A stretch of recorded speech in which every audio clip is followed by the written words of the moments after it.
It's a universal truth. No matter where you live or how many stars you're able to see when you look out into space, you're looking back in time. Space and time are intertwined. How's that possible? How is the universe basically all history? Here are 2 key principles about the universe that will answer those questions. Hey everyone, Jacqueline Howard here. We're kicking things off with what just may be the most important principle of all, the speed of light. It's the secret to our understanding of space and time. See, light travels at a constant speed of 186,000 miles per second. That's fast. At that speed, you could circumnavigate the Earth's equator 7.5 times in a single second. You could travel 6 trillion miles in 1 year. And there's even a name for that. It's 1 light year, and it's the metric in which we measure the universe, since space is so vast. For instance, most of us can find a group of stars known as the Big Dipper in the night sky. Now, the 2 stars that make up the outer part of the Big Dipper's bowl will always point you directly to the North Star, Polaris, which is 323 light years from Earth. That means that the light that leaves Polaris today will reach Earth in 323 years. In other words, the light that we will see from the North Star tonight left the star 323 years ago. That's around the same time that the Salem witch trials went down. Now here's the second principle to consider. The universe is expanding. Expanding from where? Well, that's the tricky part. From everywhere. Think of it this way. We're a part of the Milky Way galaxy, which in our cosmic address belongs within our local group of nearby galaxies. Think of our local group and neighboring groups as the dots on this balloon.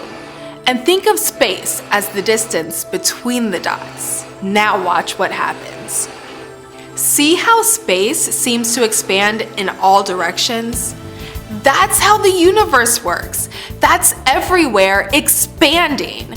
Galaxies are all receding, and they've been doing so because of the Big Bang 13.82 billion years ago. The space between the galaxies is expanding just like we saw in the balloon, but the galaxies themselves are basically stationary. This universal expansion certainly isn't over. It's still going on, as astronomer Edwin Hubble discovered in the late 1920s. He found important evidence to support Big Bang cosmology and the continued expansion of the universe. You see, since light travels in waves, much like sound, it's subject to a Doppler effect, just like sound waves are. You know the Doppler effect, you hear it every time an ambulance passes by. When an ambulance approaches, the sound of its siren seems to get higher in pitch as the sound waves are propelled toward your ears and wavelengths are slightly shortened. After it passes, the pitch drops as it drags the sound waves away, pulling them away from your ears and stretching them out.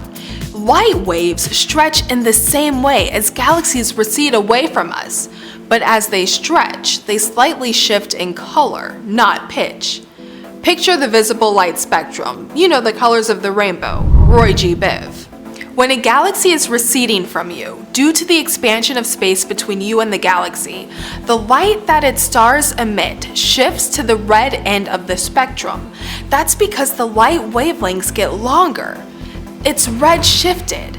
Light waves moving closer to you shift to the blue end of the spectrum. That's because the wavelengths get shorter. Hubble noticed that virtually all of the distant galaxies, when observed from Earth, were red shifted. That provides evidence that they are receding away from us as the universe expands.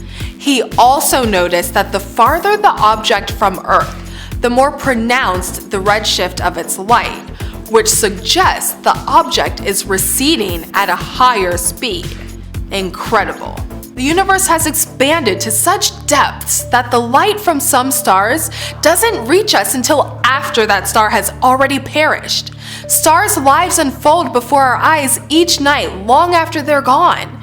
So our exploration of deep space is only limited by our own visual capabilities, which are becoming more and more advanced with new developments in space telescope technology. One development was launched in 1990, the Hubble Space Telescope, named after the guy who taught us about the universe's expansion.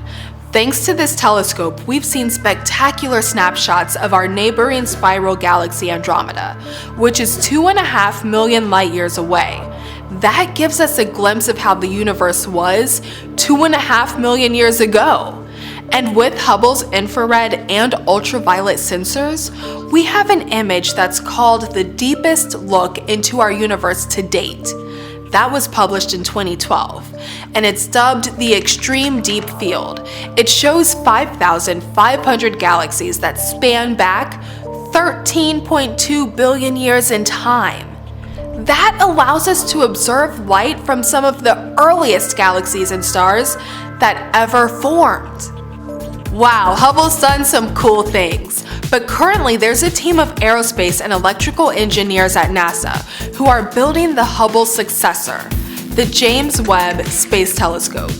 The James Webb's mirror, or essentially its eye, is 7 times bigger than the Hubble's. The entire telescope itself will be the size of a passenger jet. Meanwhile, the Hubble is only about the size of a school bus. The goal of this new telescope is to see the first stars of the universe after the release of what's called the cosmic microwave background radiation, just 380,000 years after the Big Bang. But don't worry, a 2018 launch date has been set for the telescope. You better stay tuned.